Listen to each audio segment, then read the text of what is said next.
Bonjour tout le monde, bienvenue avec Sophie Sexologue. Aujourd'hui, on traite de l'épineuse question, comment protéger son enfant des pédophiles.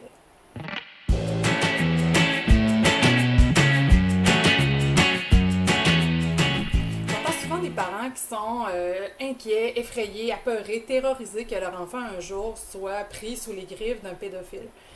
Le mot pédophile est impressionnant, je vous l'accorde, sauf que j'aimerais qu'on accorde un peu plus de temps à l'aspect de la peur de ce fameux pédophile-là.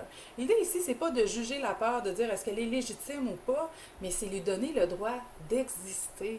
Si vous êtes inquiet, si vous avez peur, si vous êtes terrorisé, peu importe le niveau d'intensité dans lequel vous êtes par rapport à cette situation-là, vous avez le droit d'avoir peur, vous avez le droit de vous accorder ce sentiment-là, même s'il est inconfortable. Souvent, on remonte tout de suite dans notre tête pour essayer de rationaliser, trouver des raisons, tout ça.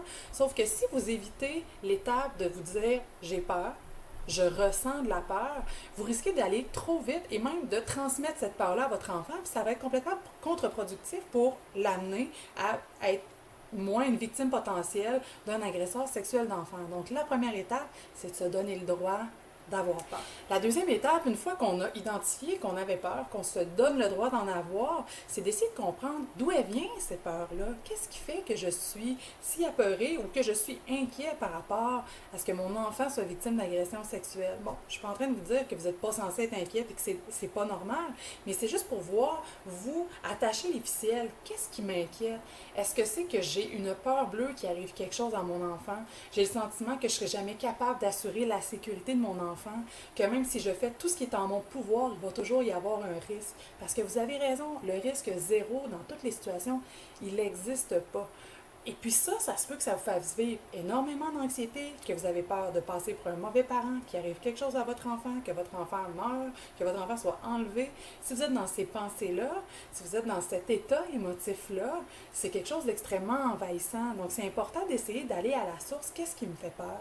Une autre source de peur, c'est ça se peut que vous, dans votre vie, vous avez été victime d'agression sexuelle et que ça vous a fait vivre une panoplie d'émotions, que vous êtes senti seul, que vous êtes senti abandonné, que vous êtes senti pas protégé par les adultes qui auraient dû le faire et que vous avez peur qu'il arrive la même chose à votre enfant. Donc, c'est important pour pouvoir vous occuper de votre enfant, c'est d'abord identifier d'où elle vient cette peur.